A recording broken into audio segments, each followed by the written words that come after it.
মা এভাবে কান্না করে ফেলবে আমি ভাবতেও পারিনি। Hey guys, good morning. আজ সকাল সকাল ভিডিওটা স্টার্ট করলাম। তোমরা অনেকেই বলেছো আমাকে যে ডেইলি ব্লগ স্টার্ট করো দিদি, তো আজকে তোমাদের কথা মতো আমি ডেইলি ব্লগ স্টার্ট করে দিলাম। তোমরা আমার বেডটাকে প্লিজ একটু ইগনোর করো, একটা ছোট্ট বাচ্চা ঘুমাচ্ছে তাই আমি বেডটা এখনো গোছাতে পারিনি। আজকে সকাল সকাল টিউশন পড়ানোর কাজ ছিল, তারপরে কিছু কাজ আছে ভিডিও শ্যুট করা। এখানে কিছু পেয়ার প্যাকেজেস আছে, আর এখানে কিছু আনবক্সিং ভিডিও করার আছে, আর এখানেও বক্স আছে। প্রথমে দেখো আনবক্স করা হয়ে গেছে, কারণ ওপেন বক্স ডেলিভারি ছিল তাই এগুলো আনবক্স হয়ে গেছে। তা আবার তোমাদের সাথে শেয়ার করব কত কি প্রাইস পেয়েছি, সবই কিছু তোমাদেরকে বলবো। তো তোমাদের সাথে আমি কি ভিডিও শেয়ার করব এটা তো বুঝতে পারছি না, কারণ আমার বাড়িতে সবাই ক্যামেরা সাই, কেউই ক্যামেরাতে আসতে পছন্দ করে না। তো আজকে প্রথমবার আমি আমার মায়ের ফেস রিভিল করবো। মানে আমার দুটো চ্যানেল আছে, দুটো চ্যানেলেই মা কোনো দিন আসেনি, ঠিক আছে, কোনো দিন আসেনি, বাট আজকে ভেবেছি মায়ের ফেস রিভিল করে দেবো। করবো মা তোমার ফেস রিভিল? দেখাবো বলছো? সিরিয়াসলি? এইখানে দেখো আমার মা সবজি কাটতে বসছে, ঠিক আছে। এটা হচ্ছে আমাদের কিচেন, আর কিচেনের হালাত বহুত খারাপ, কারণ কিছুদিন আগে আমাদের বাড়িতে রেনোভেশনের কাজ হয়েছে, তাই পুরো কিচেন এখনো সেট করা হয়নি। মানে সব জায়গায় এখনো মিস্ত্রিদের মালজাল পড়ে আছে।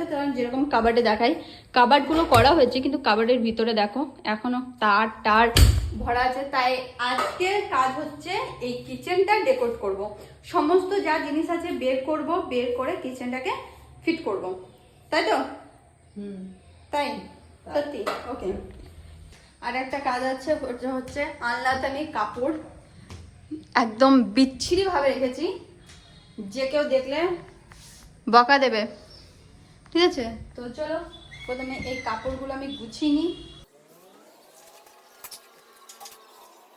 নর্মালি এখন গুছিয়ে রাখলাম আলনাটা। আমি একটা কিচেনের জন্য জিনিস অর্ডার দিয়েছি, যেটা মা জানে না, মায়ের জন্য সারপ্রাইজ আছে। মা বলছে এত বড় বক্সে ছোট হাতি করে কি দিতে এসছে। তো মা তুমি এক্সাইটেড আছো? আছি, মানে এক্সাইটমেন্ট তুমি দেখতে পাবে না ফেসে, ঠিক আছে। আসছে তারপর। তো ফাইনালি আমি বক্সটা হাতে পেয়ে গেছি, আর কিছুক্ষণের মধ্যে মা জানতে পেরে যাবে যে এর মধ্যে আছে কি। মা এত এক্সাইটেড যে মা বারবার জিজ্ঞাসা করছে কি আছে কি আছে কি আছে। মা তো প্রথমে বলছিল এত টাকা খরচা করার কি দরকার ছিল, কিন্তু আমি জানতাম মায়ের অনেক দিন ধরে ইচ্ছা ছিল এই কিচেন চিমনি নেওয়ার, তাই আজকে মায়ের জন্য। এই যে আমি হালকা করে রেডি হয়েছি ভিডিও শ্যুট করব বলে। আজকে তোমাদেরকে প্রথমেই বললাম সকাল সকাল যে অনেক ভিডিও শ্যুট করতে হবে, বাট আজকের টাইমটা যে কিভাবে কেটে গেল আমি নিজেও জানি না। এখন একটা পর্যন্ত ভিডিও শ্যুট হয়নি, আর ব্র্যান্ডকে আমি টাইম দিয়েছি যে আজকে আমি ভিডিও পোস্ট করব। আমি কখন শ্যুট করব, কখন কি করব কিচ্ছু জানি না। এরপর বাড়িতে গেস্টও আসবে, মানে আজকে কি আর হলোই না, মানে আজকে আর হবেই না। এই যে আমি এখন করেছি আম মাখা।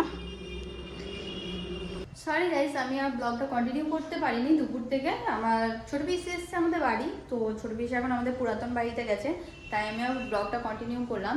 এখন সন্ধ্যা 5টা হয়ে গেছে, ছোট পিসি খাওয়া দাওয়া করে চলে গেছে, মা এখন রান্নাতে ব্যস্ত, আর আমি এখন যাব ওপরে কাপড় তুলতে। আর আর বিশেষ কিছু করছি না। এখন সন্ধ্যার টাইম। এই যে আমার বাগান, এখন আমি বাগানে আছি। ওই যে চাঁদ। চলো, বাগানের কিছু করার নেই, আমার গাছপালা, পরে একদিন তোমাদেরকে বাগানটা ঘোরাবো। আর এখন এই যে কাপড়গুলো সব শোকাতে দিয়েছি, কাপড়গুলো তুলে নিই ফটাফট। তো এটা আমার ফার্স্ট ভিডিও, ফার্স্ট ব্লগ, তো এটা আর বড় করছি না। তো নেক্সট ডেতে তোমাদের সঙ্গে আবার দেখা হবে, টাটা।